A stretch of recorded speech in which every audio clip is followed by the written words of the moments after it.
Students आपण मानक पाई आउ एक आज आउ एक खुशी खबर। ये खबरटी कौन ना पोस्टाल बा इंडियन पोस्टाल सर्विस रे कौन कर आपण मानक पाई किसी पोस्ट बाहरी। ये जो पोस्ट कौन रोच ना पोस्ट होची ग्रामीण डाक सेवक सर्टली आम कौन कहूँ ना जीडीएस बोली कहूँ।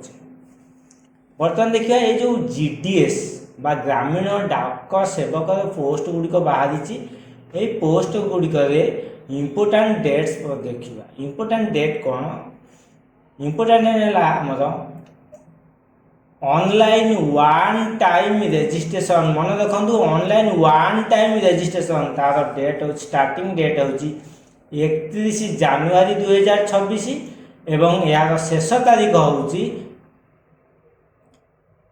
14 फेब्रुआरी 2026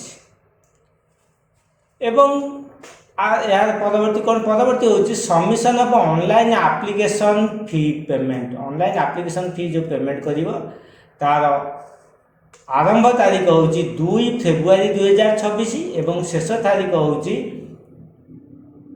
16 फेब्रुआरी 2026।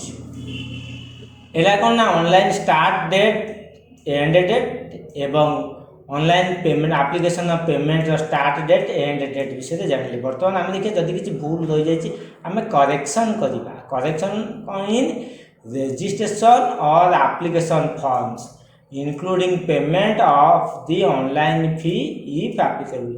सी केते होची से तार डेट होची 18 फेब्रुआरी 2026 एवं शेष तारीख होची 19 फेब्रुआरी 2026। बर्तमान आम कौन कले डेट गुड़िक विषय आम जानिले। बर्तमान डेट गुड़िक पर आम कौन करवा पुणी आलोचना आम कौन करवा। ये जो कौन कौन पोस्ट होची ना ब्रांच पोस्ट मास्टर सर्टली आम कहते बीपीएम एवं आउ गोटे कौन बाहरी assistant branch post master ABPM बाहरी है कि एवं आ कौन डाक सेवक बाहरी। ये पोस्ट गुड़िक बाहरी।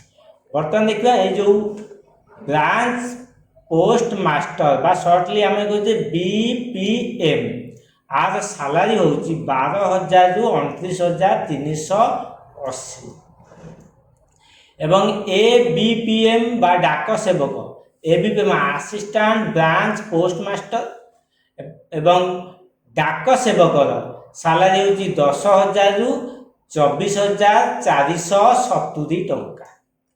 बर्तमान देखिए एज रिलैक्सेशन ये जो पोस्ट पाई एज रिलैक्सेशन कौन हो ना बा एज लिमिट देखा।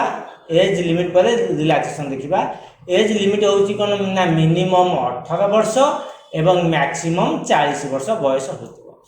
As relaxation upper age relaxation बा relaxation in upper age limit कौन रहा ना गवर्नमेंट रूल्स अनुसार यह एज रिलैक्सेशन होती। शेड्यूल कास्ट एवं शेड्यूल ट्राइब को पाई शेड्यूल कास्ट शेड्यूल ट्राइब को पाई 5 वर्ष ओबीसी बा बैक सर्टली आम कहे ओबीसी फुल फॉर्म हो अदर बैकवर्ड कास्ट क्लासेस को पाई 3 वर्ष। इकोनॉमिकली वीकर सेक्शन को पाई कौन से रिलैक्सेशन नहीं।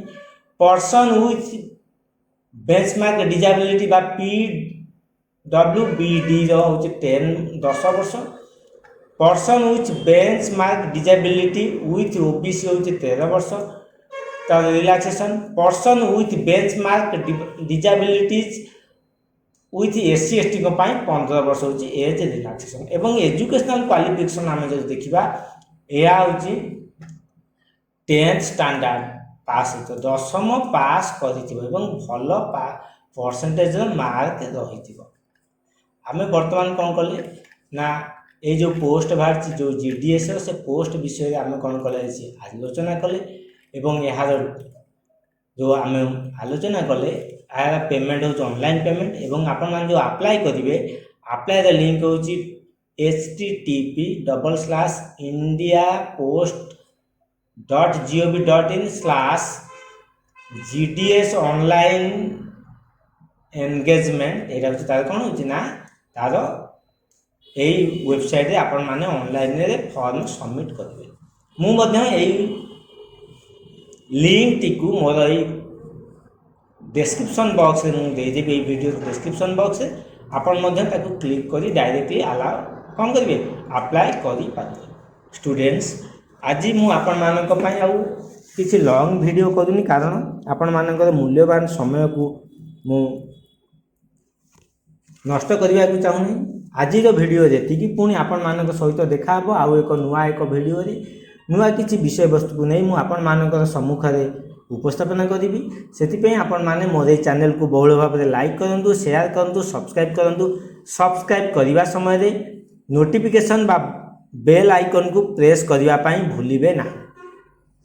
ଆଜିର ଭିଡ଼ିଓରେ ଏତିକି, ମୁଁ ରହିଲି। ଆପଣମାନଙ୍କୁ ଅଶେଷ ଅଶେଷ ଧନ୍ୟବାଦ।